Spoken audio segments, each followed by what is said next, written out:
Hi, my name is Guy Lawrence, and thanks for tuning into my podcast today. If you're enjoying these conversations and you want to check out more of this transformational work, be sure to come back to guylawrence.com.au and join me as we go further down the rabbit hole. Enjoy the show. Todd, welcome to the podcast. My pleasure, Guy. I'm so glad to be here. We had a little bit of pre-interview chat. I think it'll be fun to see where we go with it. I know, I'm truly excited, and that's been something I've been racking my brains over the last couple of days is where to take this episode. And everyone that has worked always goes organically, so I'll be interested to see where it goes today. But before we dive in, I always ask everyone on the show, if you were at an intimate dinner party right now with a bunch of strangers, and you sit next to someone and they ask you what you did for a living, what would you say? I'd say that my work has to do with creating the ultimate of everything. Wow. The greatest in health, the greatest in awareness, the greatest in human capability, unlocking all the things that we're capable of doing. And it's multidimensional across our pioneering work in stem cell therapy, our work with creating advanced nutritional supplementation that is high vibrational and clinically validated. It has to do with psycho-emotional medicine, the ability to literally deconstruct a condition just by finding the emotional root of it. And that can literally be reversing conditions just with using the right words in the right way. My first thought there is, how the hell do you cover so many areas to bring together to have the momentum of moving forward of the evolution? That just blows my mind in itself. Where do you start with all this? I don't know if that's the best question, but I'm just curious to see how does it work for you? Mm-hmm. What are you looking at and looking for then, I should say? Right. Well, we've been beginning with the idea of vibrational medicine. So it all began with the idea of the importance of DNA. And even when I was in grade school, when I was 13 years old, I just had a deep internal knowingness that if we understood everything about DNA, that we would know how to reverse any disease, to uh, perform at a different level, and to completely rescript the human lifespan and the human life experience. So I've been certain of that since I've been in 8th grade. And everything has really flowed from that certainty. So it begins with DNA, begins with vibrational medicine. And then the latest evolution, this is literally how our thinking has crystallized just in the past few weeks, is that what we're working on in part is what I would call VBPs, or very best protocols. So if there is any issue, and of course I'm an MD by training, Johns Hopkins in Georgetown is where I did my medical school and internship residency, chief residency, and fellowship in intensive care medicine. So I've done all of that in terms of the formal training just to understand the landscape of human biology and the capability of current medical therapeutics. So that's the prerequisite to being able to dive deeper. And so very best protocols have to do with whatever, name an intention, name a condition. It's multi-layered, it's multi-dimensional. If you really want to create the best result for anything, you can't just address one part of it. There's the cellular biological part, there's the biochemical physiological part, there's the psycho-emotional part, there's the spiritual part, there's the vibrational part, the intentional part. It all works together. And for a given person, the key to unlocking their situation, whether it's simply a medical condition to improve or to relieve, or whether it's wanting to achieve a higher level of fitness or a higher level of cognitive function, that there is often a place you need to start. If you always have to find a way to create the first proof of improvement. The brain needs to see that you can get better. Once the brain knows you can get better, you start taking the limits of how much better you can get. You have to start somewhere, create an improvement, but then for each person, you need a multi-layered menu of what you can use to create the best result. Got it. Got it. Because, you know, there's two things that jumped out at me then. One is that the current medical establishment tends to look at things in isolation, Mm-hmm. which is seems to be an issue in terms of disease anyway. And Right. the other thing I was thinking about what you said then is when it comes to measuring, so the brain knows we can see progress. So I'm assuming that feeds into our intention and almost maneuvering forward that we are supporting ourselves instead of sabotaging ourselves in that progress. And by measuring, I was reading on your website that you were measuring at a molecular level and Mm-hmm. the speed of the vibration, and then actually creating a vibration to match or influence the vibration that's going on at molecular level. Right. Um, how do you measure that? How do you see the improvements there? It depends on the system. So one example, our very earliest work, the original reason that the laser technology that we use for a variety of multidimensional purposes now, and that gets into some pretty interesting physics, where we create a beam where we combine waves so that light becomes invisible, multidimensional, and goes forward and backward in time. We create timelessness out of photons. It's very interesting. Whoa.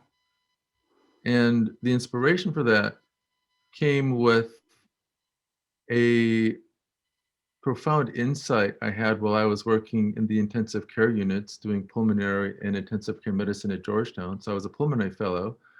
And one of the things that I was doing a lot of was bronchoscopic procedures on patients with AIDS, because they often develop pneumonia. And unlike a normal person who develops pneumonia, it's usually just one thing. It's pneumococcus or it's um, Haemophilus, or it's one thing or another. But with HIV, it's usually multifaceted. You can't just get one diagnosis. It could be 5 different things causing that problem. It might only be one thing, but it could be 5 things. You have to do a lot more intensive diagnostic procedures, often actually passing a tube through the nose, down the windpipe into the lung, and actually getting biopsies and washings just to see everything that it possibly could be.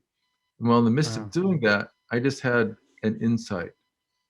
And the insight was that it's probable, although it wasn't known what at the time, that somehow the genetic material of HIV folded differently or structured differently than the human genetic material.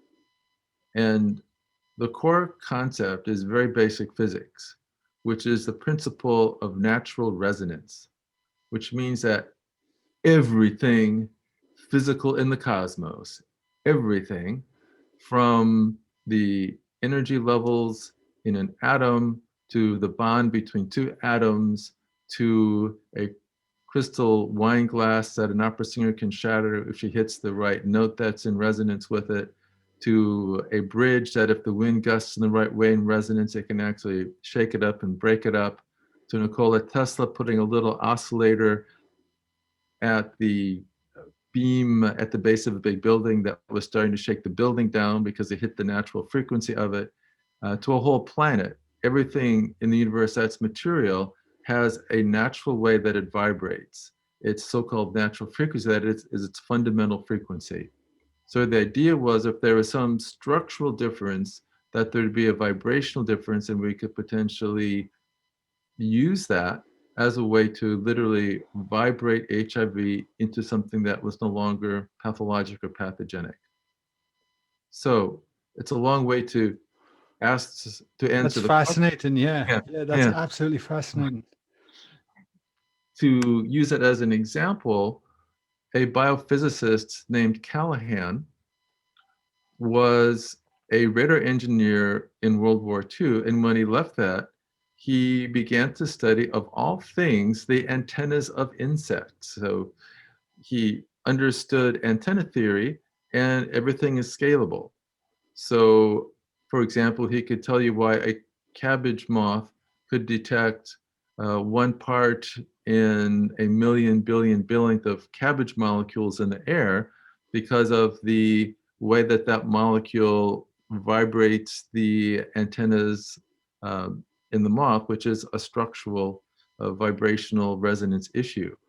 So what he did, he made it a scale model of the glycoprotein, the so-called spikes on the surface of HIV, of a similar material, and he played frequencies until he found resonance and scaled it back, and he calculated the so-called primary coherent frequency, which then translates to a wavelength. And then based on that, as a fundamental, I found the harmonic that was a visible wavelength, and that was what we used for our HIV-related treatments. Wow. And what were the results like? So when we created the specialized waveform that we create, where we combine waves in a special way, so this gets into our core physics. Lasers, which I began studying when I was in the 3rd grade, by the way. That's amazing. It's pretty fun. So I could tell you when I was in the 3rd grade that laser stands for light amplification by stimulated emission of radiation. Wow. I did not know that. Mm-hmm. And so what a laser does, it creates waves of light that are in phase. And because they're in phase, that creates an amplified wave.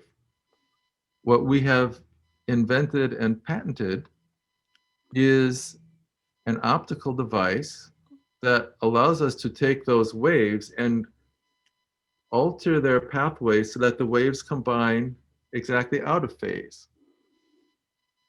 And when you combine them out of phase, you cancel the electric and magnetic field vectors, and it becomes invisible. Wow. So it's, in optical terms, it's simply causing interference. And when the waves are in phase and they amplify, it's called constructive interference. When they're out of phase and it cancels, it's called destructive interference. We created, in essence, a way to create so-called non-fringing destructive interference. So what's wild is that another way of showing that wave, where the waves literally summate to a sum 0, is one wave going to the right in phase with a wave going to the left. And a physical interpretation is that the wave going to the right is going forward in space and time, and the one going the other direction is going backwards in space and time. So, Hence going forward and back in time or beyond correct, time. right, or it's timeless. It is Timeless, sorry. yes. So it's creating the physical concept or the construct of what's called the eternal now, where past, present, and future collapses into a singularity. It's creating it out of waves of light. So, because So, that's what, go ahead. because that's what the yogis and everybody's been talking about, the omnipresence, which is beyond that, right? Which is Right. what you're speaking of. Now, so I'm just trying to get my head around a little bit then. If everything is frequency, like which you explained incredibly well, then, and it's oscillating beyond time and into time, does that mean then that frequency is actually creating the material world, and by changing the frequency you're actually affecting the matter as it manifests in this world? Is that how that's how my head is going, but I don't know. That is one interpretation, yes. Okay. Literally changing the substructure in the void that rearranges the quantum potentials that alters the nature of the matter. Yes. Wow.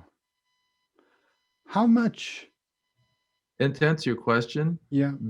when we used that waveform with the wavelength that was tuned to the virus by virtue of the quantum modeling of the so-called frequency of those protein spikes of the virus, the carrier wave alone, just that frequency in that wave anti-wave form, when we applied it to human cells infected with HIV, that alone was able to reduce the production of virus by roughly 80%.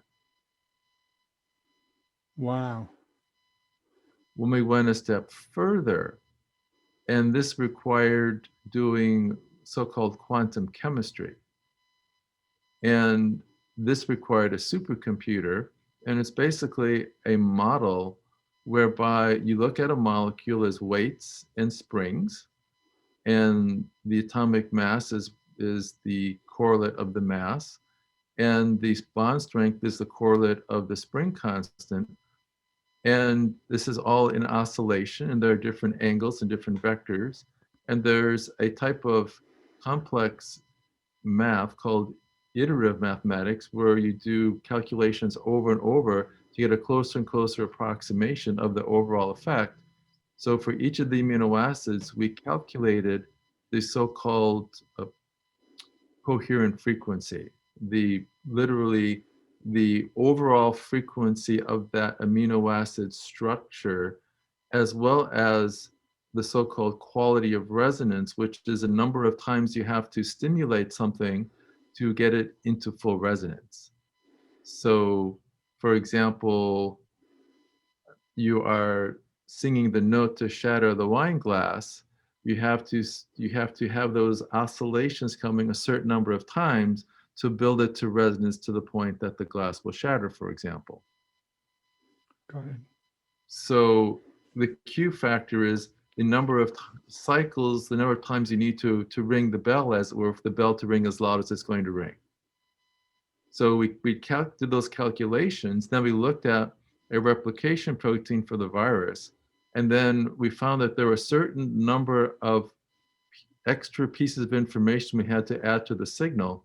And if we create a complex enough signal modulated onto the carrier wave, we could inhibit the virus below detectability just with frequency. That's amazing. Yeah. This never gets talked about. And even what's going on in the world right now Mm-hmm. with the respiratory issue. Right. Right. My God. So what is getting us into trouble in the first place, do you think? Because obviously we can, I mean, I'm saying obviously, but my mind is thinking we can go and we can look at these things Mm-hmm. multidimensionally and work with it and Mm-hmm. get it back into resonance, or even better than it's ever resonated before. Right.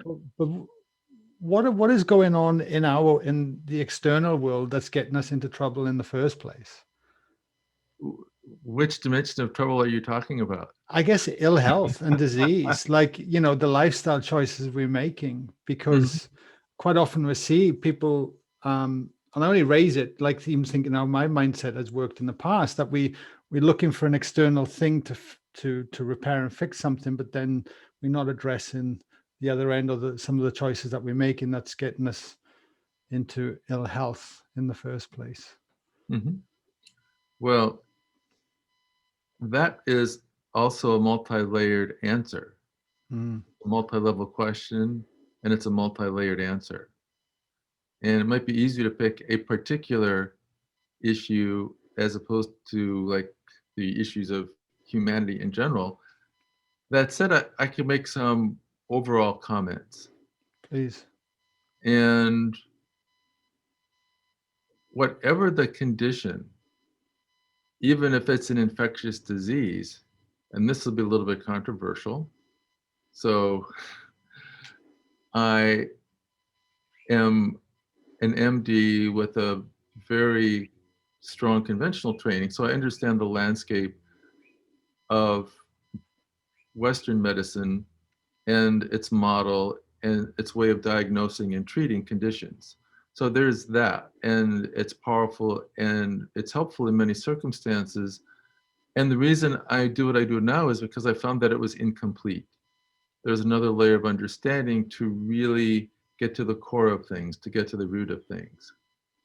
And at the basis of any disturbance, whether it's a physical health condition or a even a psychological or psychiatric issue, fundamentally things go back to how we are individually programmed.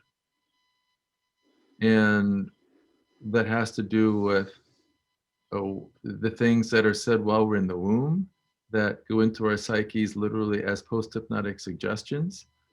And if you read some work like that of Dr. Bruce Lipton, who is reviewing that whole literature, that up to the time we're 7, much of everything we hear, our brains are such that they are receiving everything as though it's a command from the outside environment.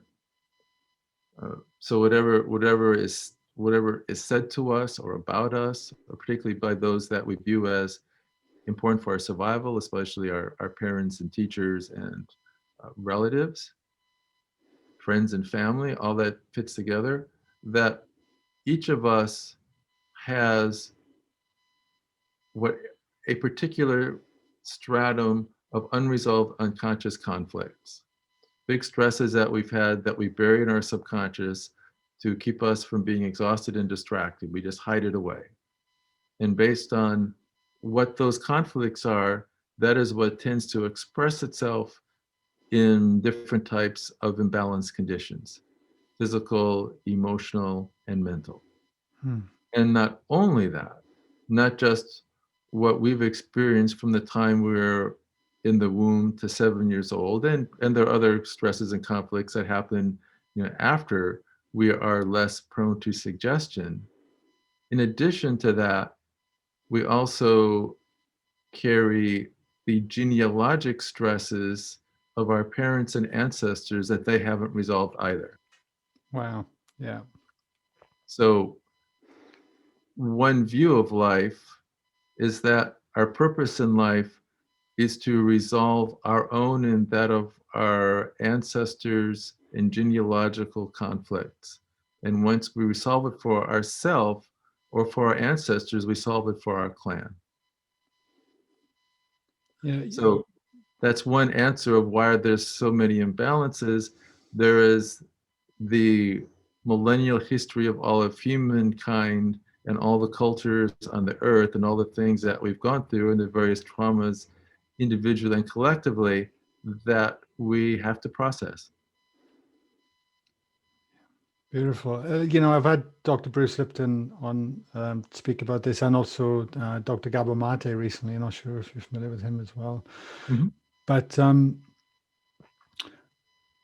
so would you then say it's fair to say, if we go back to the the the trauma or whatever the input is that is being held on an unconscious level, is that being held in the body, and is that affecting the resonance? Ha ha ha. Good question. It's an excellent question. There are many different theories about that, and there are many different systems of approaching and clearing those subconscious issues. I know Dr. Bruce Lipton likes NET as, or Psych-K as methods that he will use or recommend. There is one system that I've learned recently that I like because it's really laser focused and it's practical.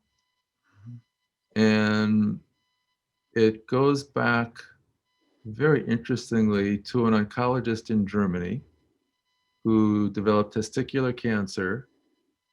And he then very ingeniously made the connection between his cancer and the tragic loss of his 20-year-old son. And he processed that trauma, and his cancer disappeared. His wife had a similar trauma, ovarian cancer, not testicular. She processed the trauma, and it disappeared. And then he did the further exploration, because he was an oncologist, he looked for, is there a stress in each of these cases? And what he found out that not only was there a stress, but the stress was typical for the specific type of cancer that was caused. That there was one type that caused breast cancer, the type that caused lung cancer, the type that caused colon or liver cancer. And it was specific to that particular type of malignancy. And that in this construct, cancer wasn't renegade chaotic cells that were out to get us. Cancer was a biological solution to allow us to survive into the next moment. Wow. That, for example, the conflict in breast cancer was worry over the survival of our children. And what does the brain have to work with? It has to the cells of our body.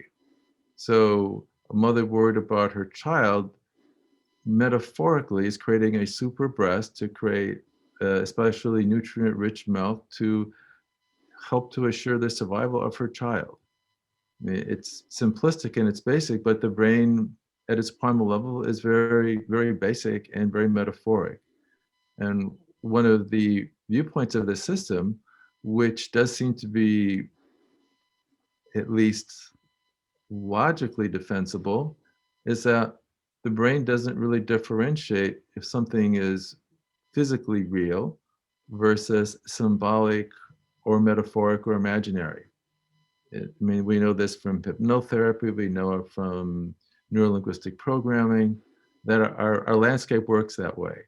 If it's real, imagined, symbolic, and metaphoric, it translates it the same way. And in this system, it is the perceived experience that determines where something translates to.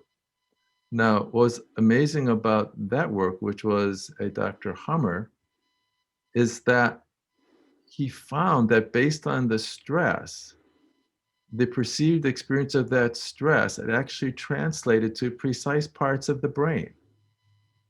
And if the stress was big enough, there was actually a lesion you could see on a CAT scan that looked like dropping a pebble in a pond of water and seeing concentric circles.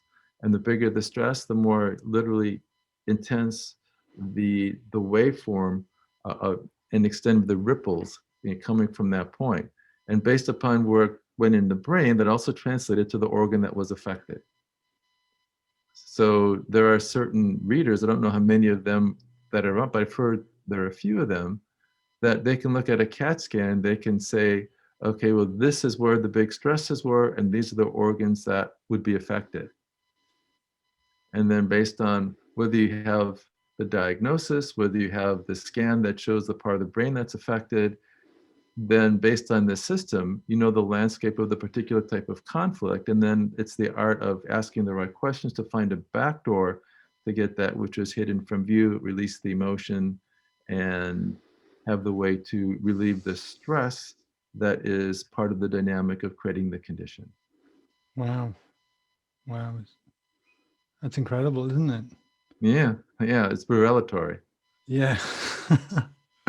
When I Yeah. learned about it, it was mind blowing.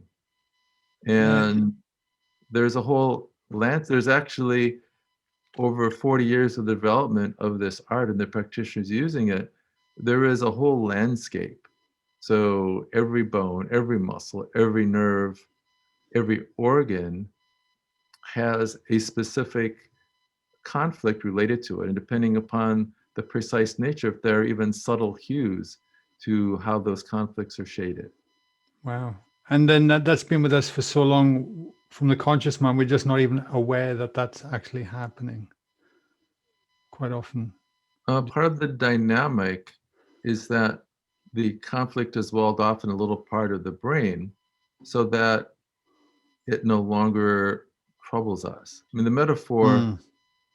is, say you buy this beautiful new home and you're really excited about living it, but you get in, it's just full of junk. Like every room is full of junk. You can't even move, it's full of so much junk.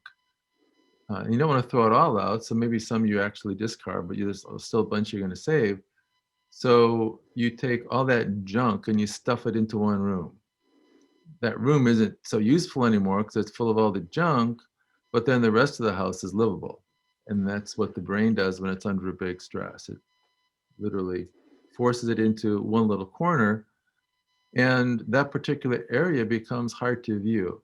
It's really interesting. We've sponsored trainings with the three best people in the world I've found that teach this particular art. They have different flavors of their expertise. It's really fascinating.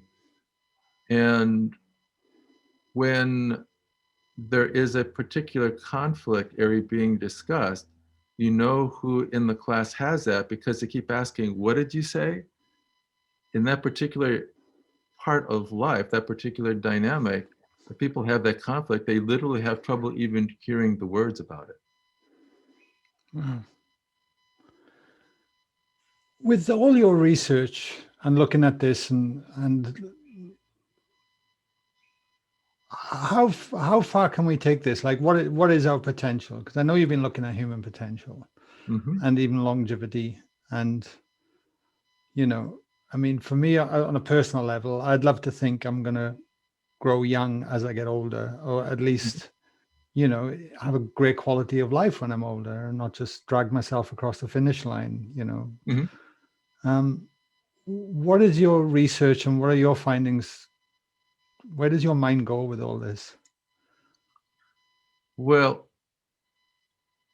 as we discussed before we came on, our team, our group really is focused now on this idea that we're calling the best human potential.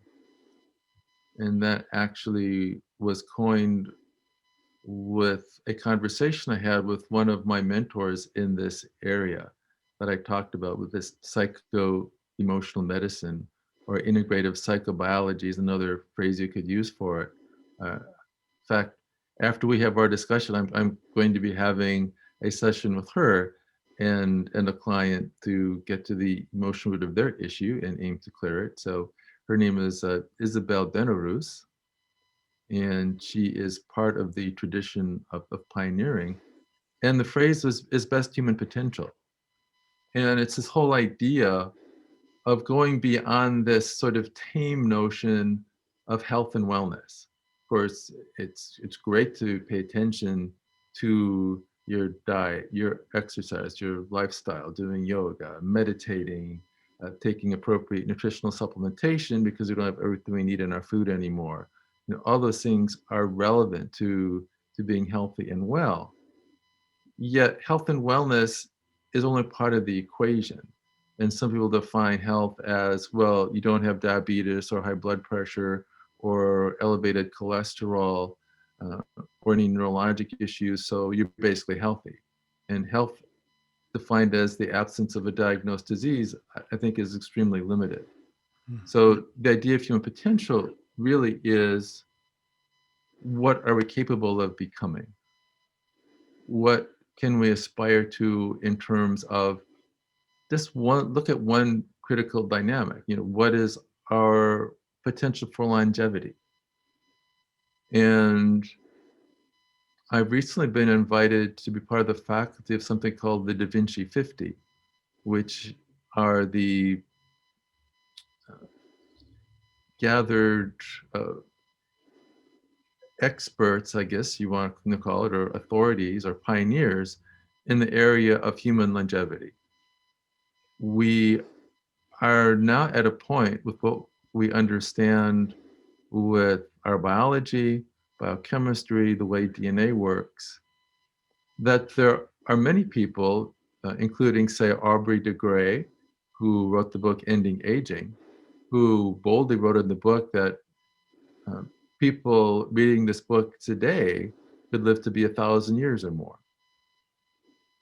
Wow.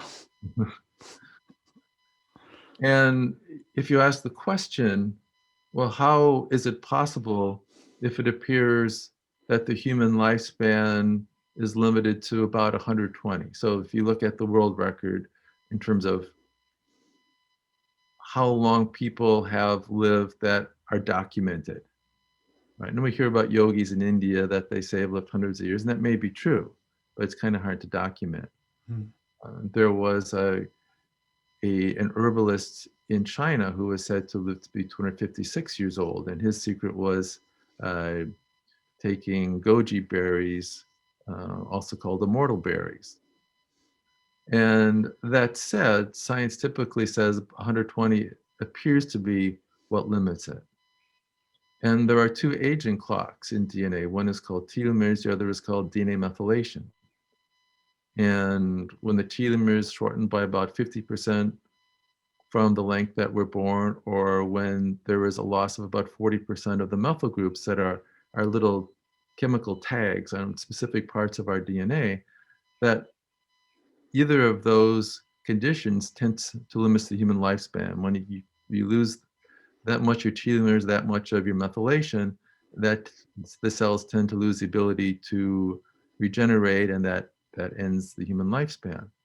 Well, even the work we're doing with stem cells already suggests a workaround. So you've probably wondered about biblical health, like Methuselah, Genesis 5:27, who was said to have lived to be 969 years.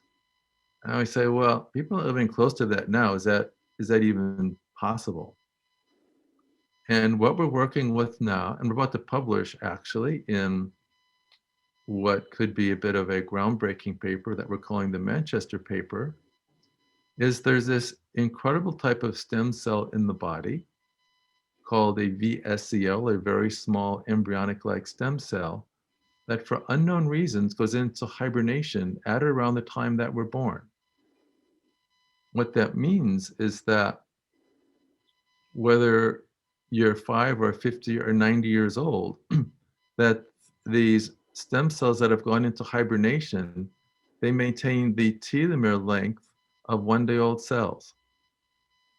And what we've developed and proven and are about to publish is that with our laser technology, we are able to take those cells that we've separated just from someone's blood, and when we stimulate them, the countable numbers go to much higher levels, from reported levels on the order of 1,000 to numbers that can be even 500,000 per cc, that we all of a sudden have meaningful numbers for treatment, but also these freshly awakened cells have telomeres that are a perfect match for you. They're your own cells that have telomeres as long as your newborn level. So we literally have the potential, and are doing even now the work of sending newborn caliber stem cells to tissue that can repattern that tissue and literally reset the aging clock. So what that one simple maneuver that we're doing now means for changing the human potential lifespan, that alone could be profound.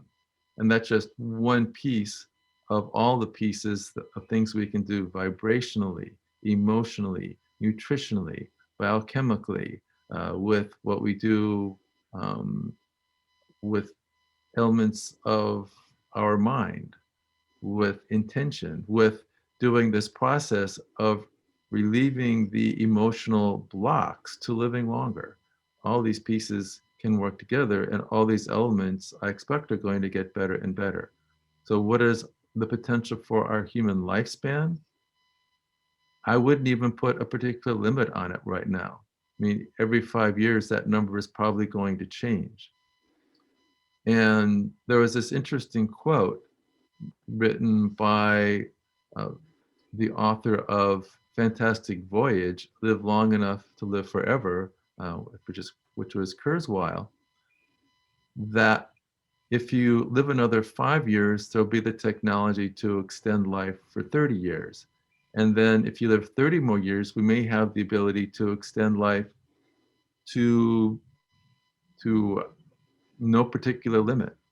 We may have the potential really to live almost as long as we may like to biologically, while maintaining a youthful physiology. Wow. That's mind blowing. We're really that close. We're that close, I think, yeah. Wow. That's really hard to even wrap your head around, really, when you think about it. Mm-hmm. It's incredible. Do you think that would be something that would become quite accessible for people? Well, I believe it's going to become more and more accessible. And I think it's more than just technological. And more, I believe it's going to be people doing their personal homework, uh, Yeah. addressing their unconscious conflicts, Yeah. uh, which is really being the brave warrior, literally, you know, not the fight out there, but the fight, the inner demons, as it were, or the things that haven't been resolved, either for the clan or for you personally. And to the degree that we look at ourselves as vibrational conscious awareness beings, that part of that will be accomplished, maybe at some point, all of it, just by a shift in consciousness state itself. And that Right. the technology that will support our being able to live longer and healthier, even without doing all of the other work. But I think ultimately, the achievement of being able to live very youthfully a very long time is going to be what happens with our vibrational state, with our awareness states, with doing our personal homework, with having the sort of life discipline where we understand energy, we use the breath, we address our emotional conflicts, we create an ambiance of compassion. As we do all those things, we'll not only be able to live happier, more healthfully, but I think also a lot longer. Amazing. Are you, with the year we've had so far, Hmm. which has been quite a crazy year, to say the Surely. least, Yeah. um, are you hopeful for shifts in consciousness and the future of us? I'm more than hopeful, actually. I think it's certain. Hmm. And this pandemic has served the purpose of what I would call a pattern interrupt.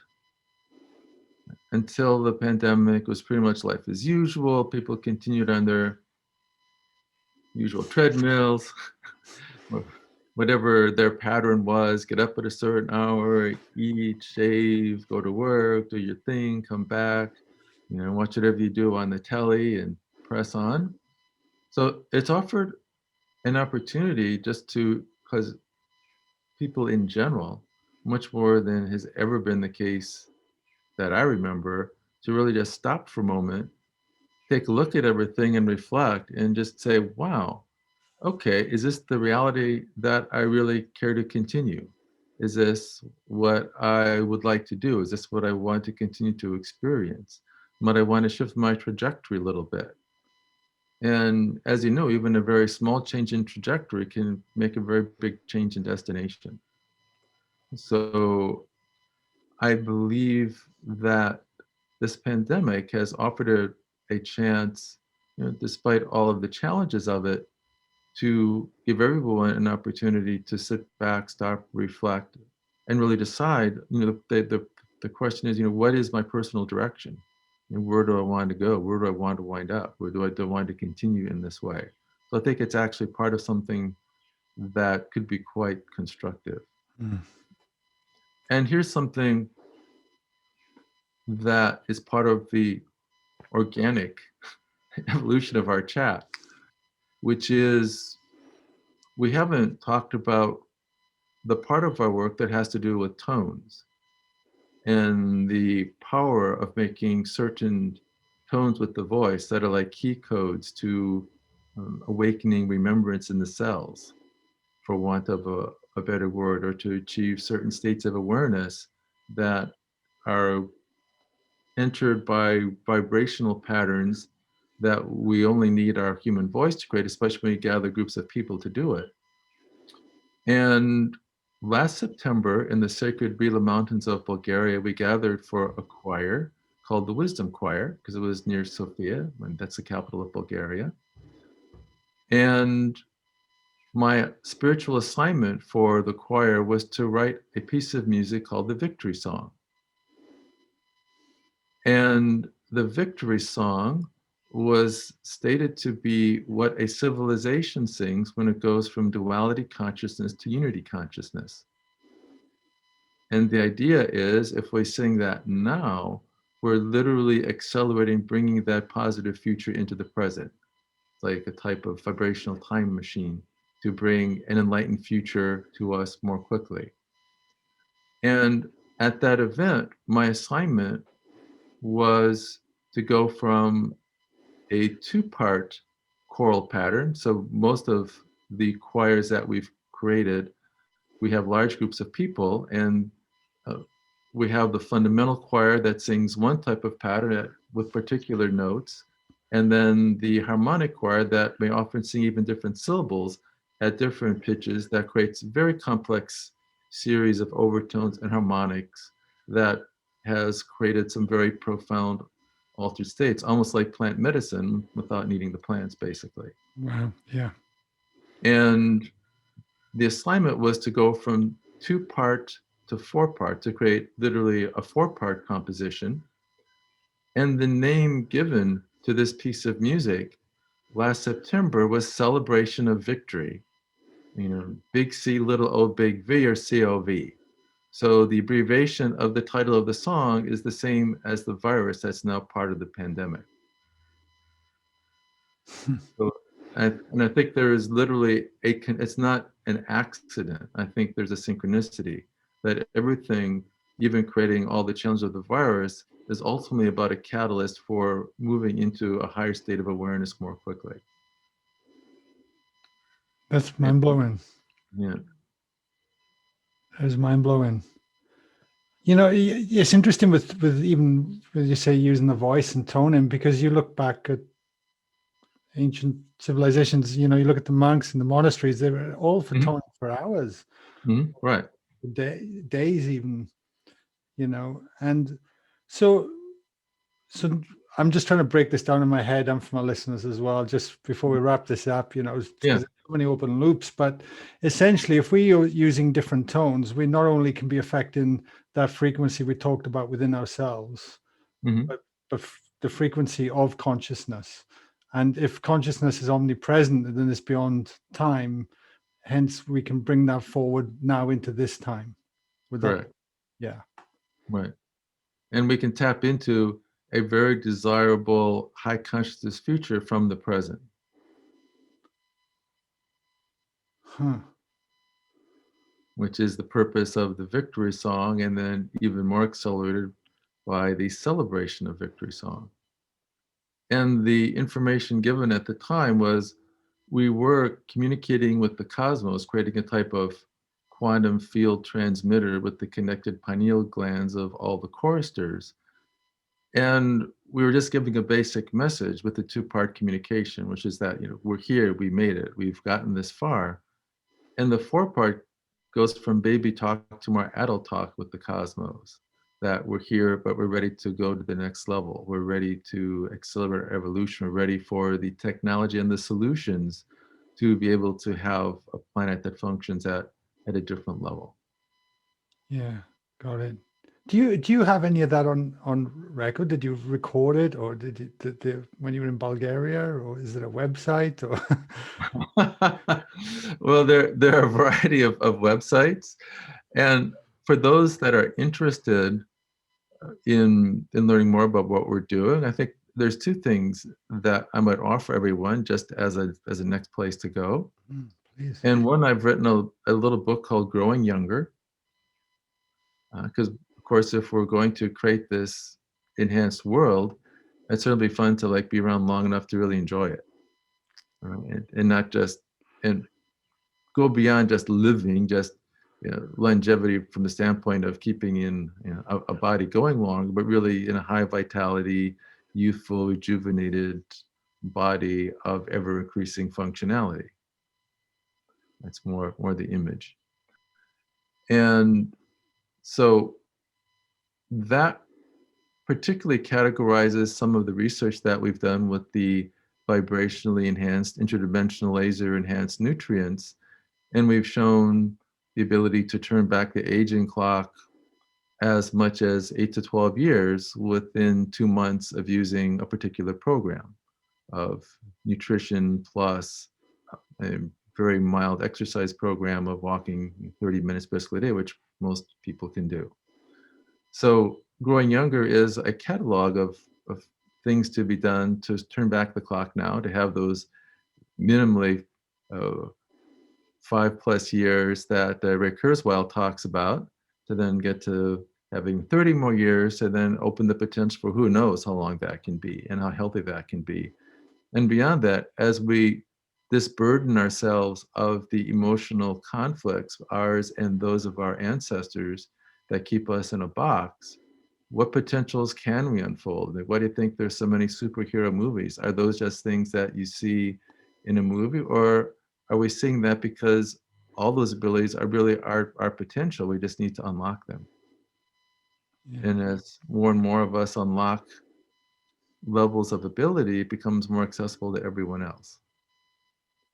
So I would offer that book, and then the victory song I would like to share as well. So people want that, we can just give them a free download of it. It's about 7 minutes long. It has this whole journey of vibration and a really big finish. So we can, what I think for just for ease, I'll just give an email. People can send a question, and then we'll be able to give people a link for the downloads. Perfect. And if people have questions, it's mostly about what for them is ideal from a nutritional and metabolic sense, because we've created a variety of formulas for enhancing intelligence, cognition, longevity, overall anti-aging, or regenerating different bodily systems. So that website is Gematria, Gematria. And that goes back to the ancient system called Gematria, which was done in the mystery schools, which translated letters and words into numbers. And then it was about decoding the information in the pattern of the numbers. Wow. And then in the book by J.J. Hurtak, The Keys of Enoch, the Book of Knowledge, Gematria is defined as the science of determining the input energy required to build a body of consciousness. So anyone who would like either the book or the download of the victory song, I would just suggest sending an email to info@gematria.com. Beautiful. Thank you. And for everyone listening, all those links will be below, so they can pause this, and it'll all be below the show notes as well. I got to ask you one more question before we wrap up. Sure. And that is, what does your morning routine look like? Is it like you get up for just a cup of coffee, or have you got this whole,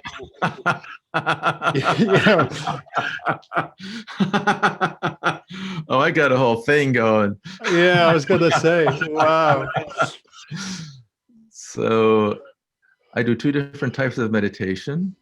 One is a type of Qigong practice that is based on Taoist principles, that is called 100 Days to Immortality. And it's actually, I've never shared that in a public format for that such a thing even exists, but there is a practice. That's something that I could be cajoled into sharing. That's a breathing practice that activates the central meridians called the microcosmic orbit, which is part of staying youthful for a very long time. And then there's another type of meditation, and that takes about 20 or 30 minutes to do the whole process. And there's another that is really going into complete stillness, literally really stilling the mind totally and completely for 20 or 30 minutes. And that's based on a shaman that I'm working with from Chile at the moment, who's very gifted. And I also do a machine called the Alcor 360, which is this ingenious technology. And I've currently got the record at 142 days in a row, which is a device where you're like in a chair, and then the greater number of degrees you go back, the harder it is, and you're working against gravity, and you get turned all the way around, about one rotation a minute, 5 rotations in one direction, 5 rotations in the other. And it's probably the fastest, most efficient way to build your core strength from from all the way around your entire core, and it builds and it balances everything from your pelvis to your occiput. And then, of course, I did my own stem cell treatments. I've as I've improved and iterated and developed the protocols, I do that myself. And there's a whole program of yoga, diet, and exercise that goes with it. I've gotten into peptide therapy with my trainer from Australia, actually. So I can say hi to my friend Paolo from Melbourne, who is a 3-time world bodybuilding champion, and he's been my mentor in understanding peptides and how to use those for optimizing personal physical potential and beyond. So all these pieces work together. Amazing. Amazing. I wish I could tap into your brain for weeks, honestly. Incredible. And I ask everyone on the show, Todd, to finish as well. Sure. Mm-hmm. With everything we've covered today, is there anything you'd like to leave the listeners to ponder on?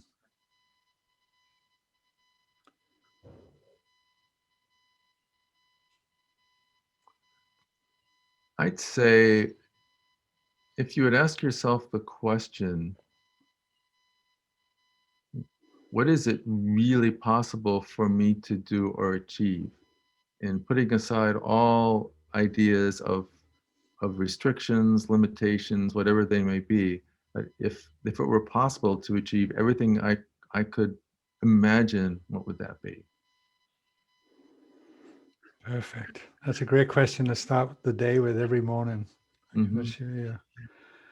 So I just want to thank you for coming on the show today and sharing your wisdom. That was absolutely brilliant. My mind is officially blown. I'm going to be re-listening to this a couple of times to wrap my head around many of the concepts and the things that you share in your research. And I just want you to know that I genuinely appreciate it and giving up your time and sharing across. And I have no doubt everyone here today would got a lot out of that as well. Oh, my great pleasure and honor. Thank you. Thank you, sir. Welcome.